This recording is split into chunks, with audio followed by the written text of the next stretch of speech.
Okay, good morning.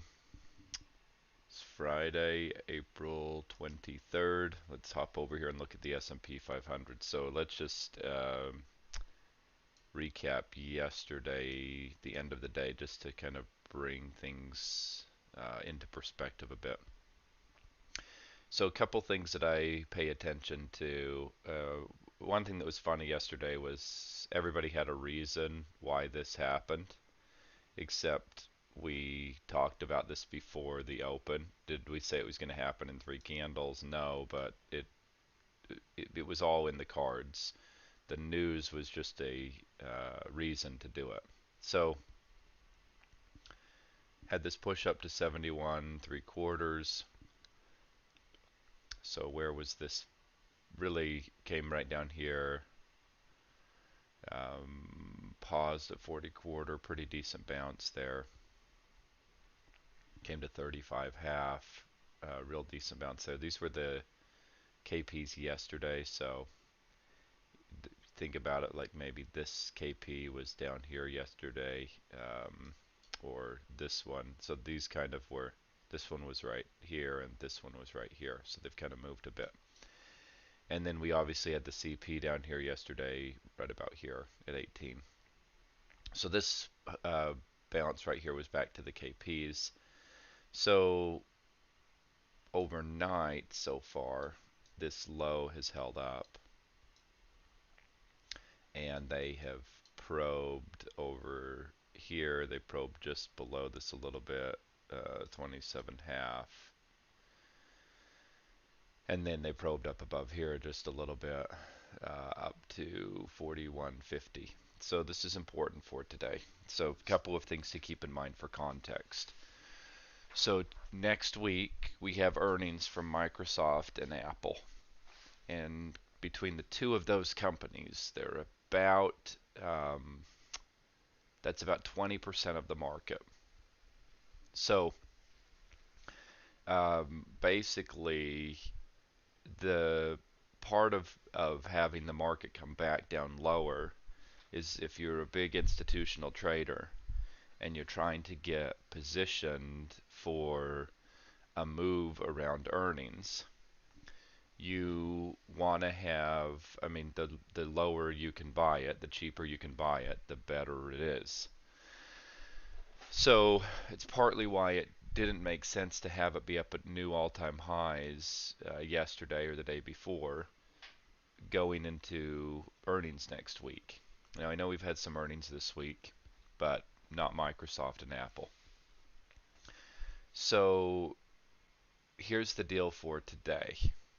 Um, there's a bit of a range scenario, and it's not as straightforward as some of the days in the past here, even some of the days this week that have been.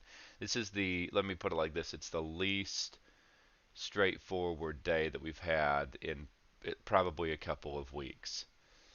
And that might have something to do with the way that, earnings is playing into things here.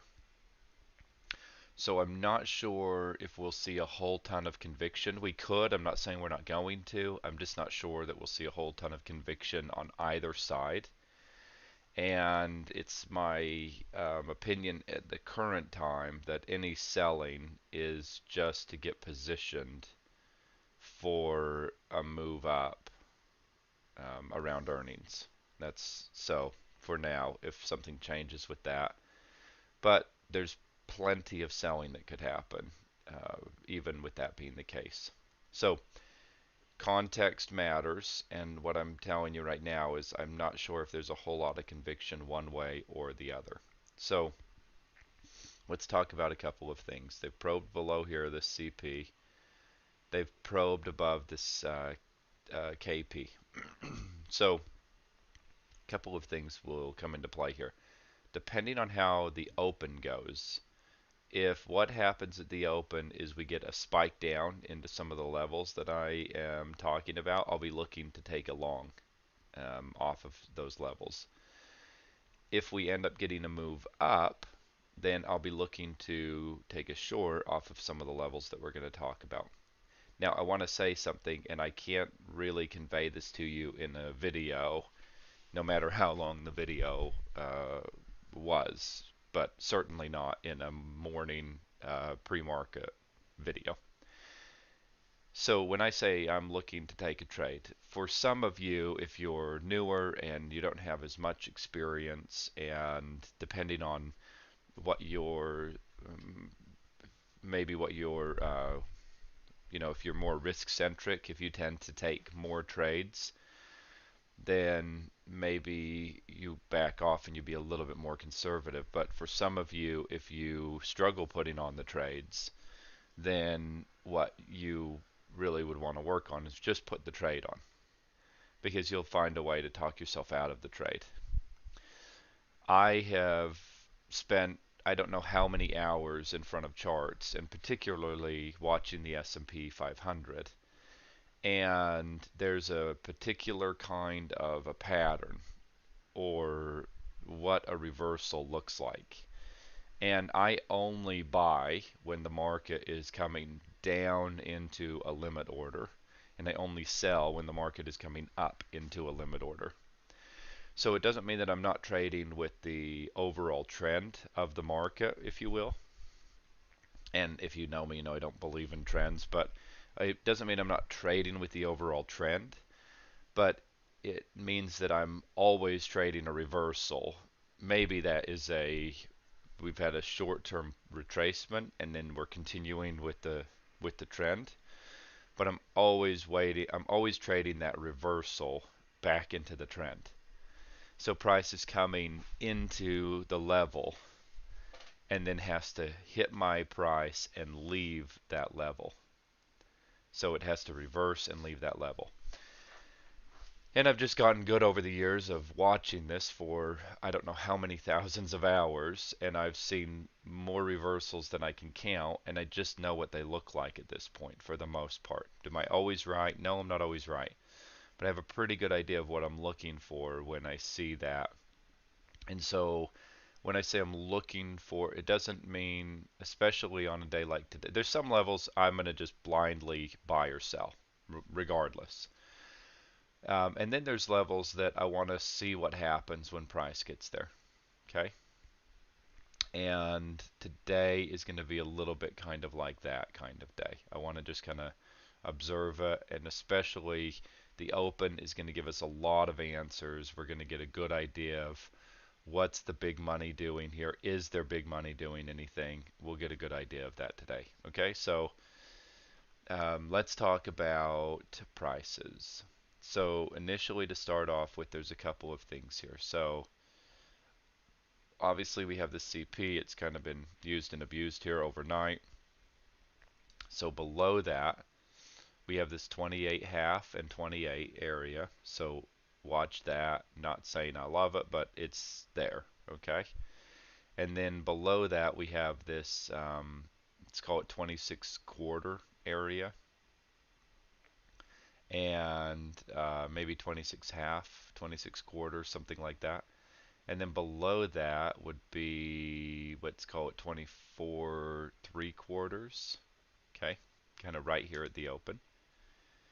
And then below that, things open up a little bit, just a little bit, not really breaking out of a range, but maybe back down to 20, and then 18, 18/4, something like that. Okay, so let me just pull this so you can see this. So those prices that I'm giving you, then 20, and then 18, 18/4, and then we have this CP down here. These two CPs, I don't know that if we were to break below this 18 area, I don't know that the CPs are going to hold it up. Maybe a pausing area, but I'm not sure that would really hold. 10.5 was the low from I think Tuesday, whenever it was down here before. And then we have 0875 below that. But then over here we have key turns at 404, but that's probably not even enough. So if they were to break this 18 in the bigger picture, that should open us back up for 41. Let's just call it 4102. quarter, maybe 42, 40, 102 half. That's going to move up a little bit over time. So by the end of the day today, that could be real close to key turns. So 03 half. So just depends on when that happens, if it were to happen. And then just below that, moving down the other way, we probably need to keep an eye on this 90. It would be anywhere from like, just kind of depends on the timing if it were to come down here, but around this. And I would say, depending on the timing, you have to give or take a couple of points. That's the best thing I could tell you with it. And then below that, we got to watch this 92 area. And below 4092, it's lookout below. We're going down here. Maybe a point in front of this. This will be pretty important. So maybe 70 half, a point in front of 69 half. But, you know, look out below down there. Okay, let's talk about the other side. So the range here to start off is down to that 18 area. If they break that, things start to open up a bit. Should CO2 half at a minimum.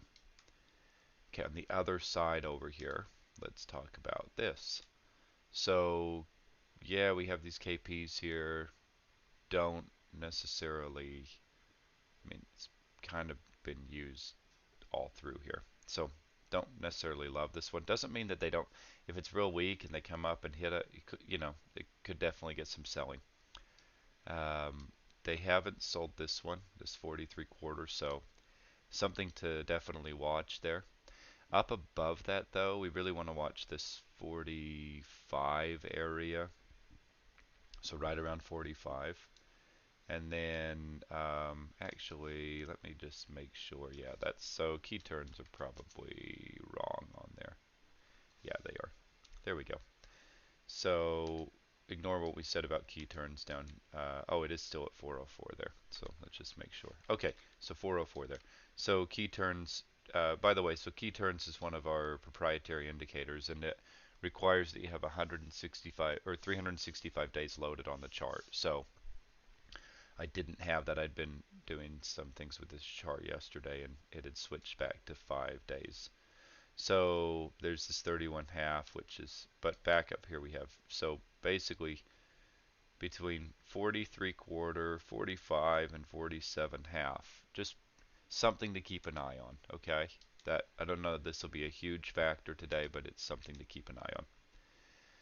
And then up above that, things start to open up a bit, up above this. So this is 45 area is probably the top of the range, and then breaking up above that opens up for back up into this 54 to 5450 to 5650 area.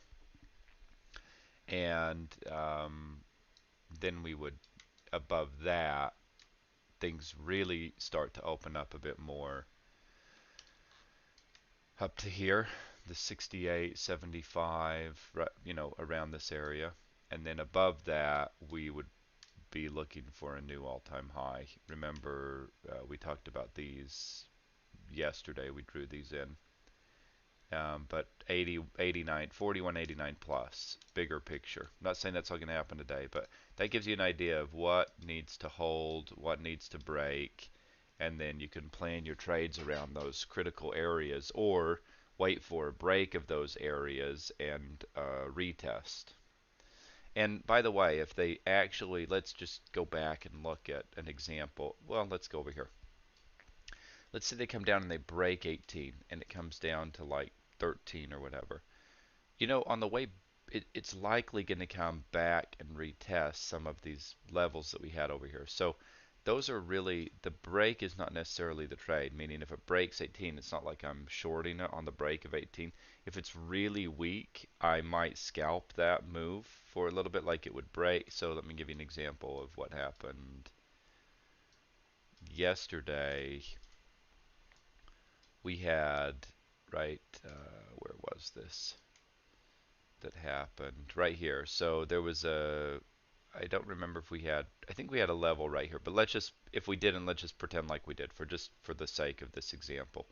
So it broke down here and then came back up and tested it. That'd be a really aggressive sell. But I know we had a level right around here too. So this broke down, came back up. That's an aggressive sell for the next move down. Now, I know this would be hard to sell with that big long wick, and I guess in most cases I would probably not sell something like that, but given the scenario yesterday, it could make sense. Anyway, you get the idea of what just the concept more than anything. So that would be about as aggressive as I would get. So you don't have to, if you don't want to trade around those levels the first time, or if you don't want to try and catch a reversal, wait for the break. And in fact, I would say if you're struggling or if you have a hard time taking losses and dealing with that, wait for the break and the retest of that level or better.